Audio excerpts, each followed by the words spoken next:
Today, I want to speak about the concept of the single woman in waiting. Now, in a world that is very, very interwoven in relationship, love, marriage, and pretty much that is an important part of how God has actually built the world. We have had different concepts come up over time to help people rationalize the different seasons and phases of their lives. Some concepts are supposed to really be for a person's personal revelation and for their own personal growth, but it has become institutionalized and then is a cause of problem to many other people. Briefly, in this video, I want to speak about what the single woman in waiting concept is doing to a lot of singles. I am not going to get into a lot of depth in this video because I want to do that either in another video or in a course or in a gathering where I'm going to be able to break down all the concepts. But for the purpose of this video, I want to ask, what do you mean, or what do you think about when you say the single woman in waiting? Many times the meaning and the interpretation and even the words that we say and define ourselves by matter a lot and can either cripple or propel us towards where we are or to where we are supposed to be, where God has originally created us to be.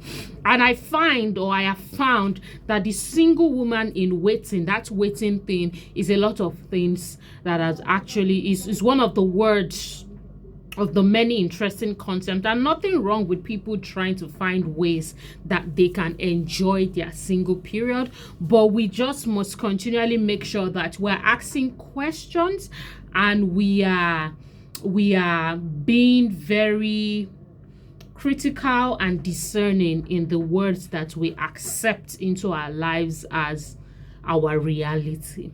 Because what is your reality is what you accept as your reality becomes your reality, and that is why people are living daily different lives, because they are living in different concepts and understanding of what their reality is.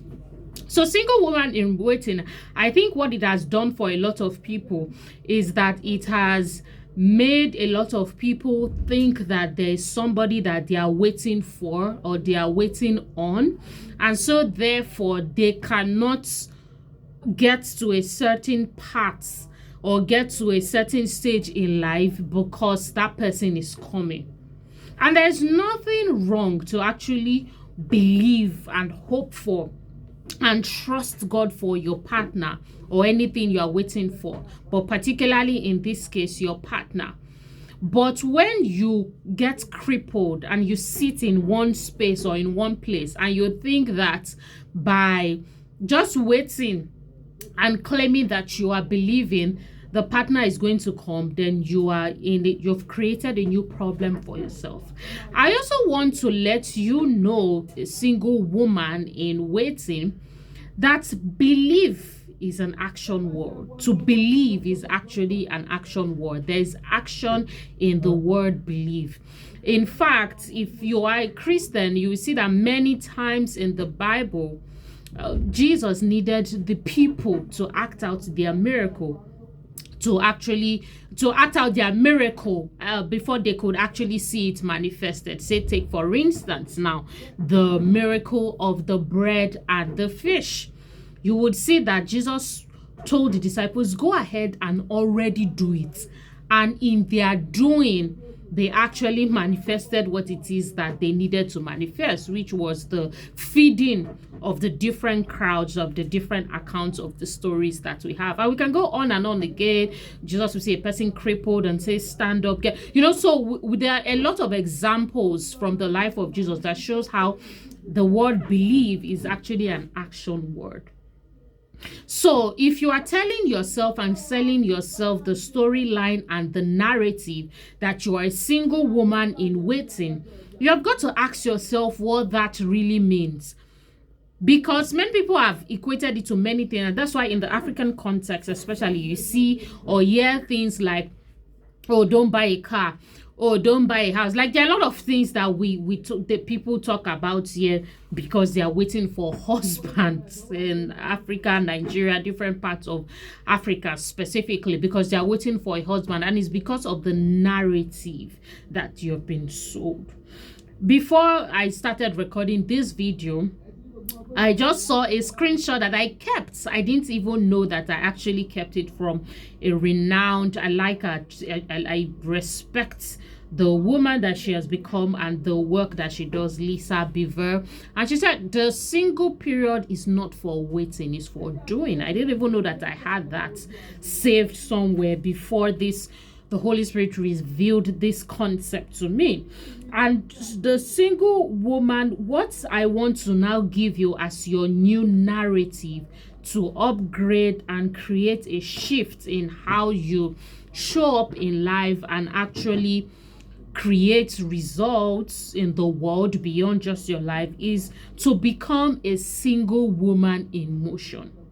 Let me tell you what, the kind of man that has been created for the purpose that God has given you will come to you, and you have to believe that, and you have to believe it at your very core. It's something that you have to actually really believe to the core of your being, not just something you say or something you listen to and just like, oh yeah, right. So if you don't believe, it's your own fault. And if you don't take out time to work on your belief system, saying that your right man will come to you, that is definitely on you. And I'm not going to talk about all of that. We'll talk about that in another video.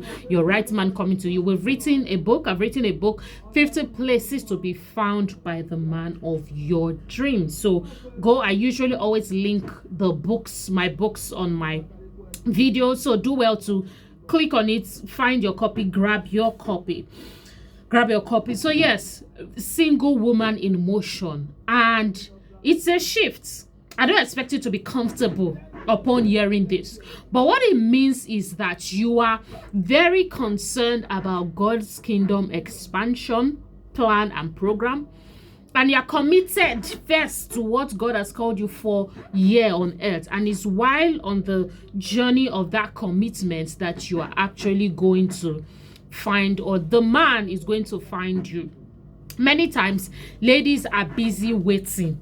They're busy waiting that, oh, don't worry, if I position myself here, if I position myself there, I'm going to do an expository. Please remind me, but I want to, or I plan on, I can't put a specific date right now, but on Ruth. I have done a written detailed message on Ruth before. That's Ruth, Naomi, the Bible, the popular, oh, she showed herself to her husband story.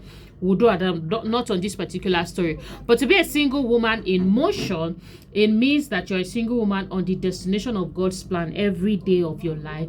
And on that motion, your husband will find you. But you see, it's not like some ladies who are waiting have not known this thing that I'm currently saying, that their husband will find them on their destination to their purpose.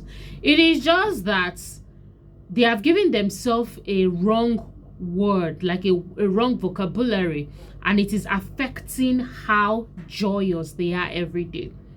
So if you tell yourself, I'm a single woman in waiting, what you'll be saying to yourself, or what that would translate, because belief, behavior, action, and I was talking to a colleague recently and she shared a new word of consequences. What that would do with you, or what that would do for you, is that will affect the way you perceive your movement and success in life. So if you believe that you're waiting for something that hasn't come, there's no day that there's no day you won't break down, or there's no day you will not be sad, or things like that. And I'm not saying that there are not times that we wait for things. Please don't get it wrong. We wait at the bus stop, we wait for the delivery man. There are definitely different things that we wait for.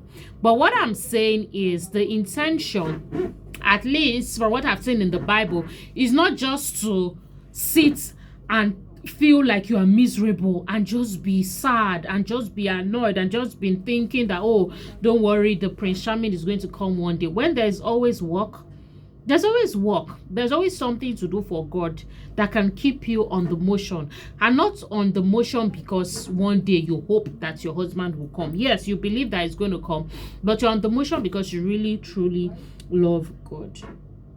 So as I begin to conclude this particular sharing, I want you to actually sit in with this video. If you need to listen to it again, please do, and actually think about your belief system of why you are single and desperate. For instance, if you're in that part of desperation, why am I single and desperate? Why am I single and worried? It is okay to have those times of desires and daydreaming and thinking like, I really would treat my husband well if he was here with me. But what is not okay is comparing your life and feeling like you are losing out in life. These are some of the things that a lot of people have been sold in Africa, and it's just very chaotic for them because you are just not having peace in your own life because of the belief system that you are chewing and receiving every day. So just like I said in my written post when I first of all introduced this concept, I now indoctrinate you into being the single woman in motion. The single woman in motion is not a woman who doesn't want to get married. She's just a woman who is on the destination going about her father's work, despite the fact that she wants to get married. You're not supposed to pause your life because you want to get married. You are not supposed to. I'm not sure exactly how all of these things came about. I'm just not sure. I'm just so sure. And at first, I thought, oh, surely, SAGENEL, you've come with one crazy idea or revelation again. And as I was preparing for this, I saw Lisa Beaver's post, single is not for waiting, is for doing. But even if I didn't see it, I was still going to come and share this with you. And it's your choice. It is your choice to actually take this. This concept is not done. We're not done with unraveling, unpacking, explaining it, but it's an introduction, and I want you to start thinking about it. Let us not forget that first of all, as individuals, we are complete in Jesus Christ. He has given us identity connected to him, and there's definitely work that we need to give account of and for when we leave this earth. Even if you are married, even if you and your husband say die together, for instance, you're going to be accountable to God alone. I do not think that many times single people think about this, or even generally, maybe people just get lost and think, oh, it's us. Yes, we are here to we are here to grow together. We are here to flourish as a tribe and all that. But for the furtherance of the work that he has placed in our hands, and of course for his kingdom advancement, which some of those things we need to do together. But do not forget, there is no together without an individual whole. A team cannot thrive beyond the excellence and growth and quality of the individuals that make up that team. So think about this. It is new, I know, but know that you are supposed to be in motion. And especially if there's a kind of man that you're desirous of and you believe God will give to you, don't find such men. Those men, you meet them at the bus stop of greatness. You meet them at the bus stop of execution. You meet them at the bus stop of becoming. You meet them at the bus stop of doing exploits. You meet them at the bus stop of kindness. You meet them at the bus stop of service. You meet them at the bus stop where you are supposed to be living out God's plan for your life. For my Christian sisters, let us not forget that the example we have of Rebecca and Isaac, for instance, in the Bible, Rebecca was at the well, and you want to find out that story. If you don't know that story, I'm not going to assume that you know that story, but it's in the book of Genesis, and Rebecca was at the well in motion when the whole, I call it a bit, drama of my is it donkeys now? I'm not sure exactly particularly, but anyways, the flocks were thirsty, and she fed them, and she, yeah, basically, like, she helped them out to quench their thirst, and so on and so forth. She wasn't under the bridge. She wasn't just standing and doing like this and saying, I'm waiting for my man, I'm waiting for my man. She was in motion, and that is what it looked like to be in motion in those days. She was about the business, she was about work, she was about life, and then the man found her.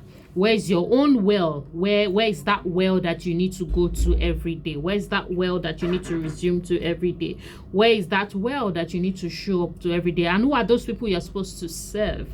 If you check that story in the book of Genesis, you would see that one of the reasons why the servant considered her a worthy mate or a worthy partner was one of the key things because of those action. One of the key things because of that particular action. And we can do a detailed, Bible study. I love Bible studies a lot. We can do a detailed Bible study and all that on that. I just wanted to chip that in briefly. Go on ahead to read the story for yourself. And then I want you to pretty much become what you believe. It's not even about me wanting you to. You are going to actually become what you believe. So you want to make sure that you are checking your belief system all the time. My name is Nkechi Emmanuel Layode SAGENEL. And please consider subscribing, liking this video so that more people can see this and get introduced to this new concept, and of course sharing this video as well, because we need more single women with peace, bliss, joy. We don't want more feeling like you are left out, or feeling like you are unloved, or feeling like you are losing out. If you're on God's path, as long as you're on God's path, you actually never lose. I'll see you in my next video. You can see me in previous video. Check it.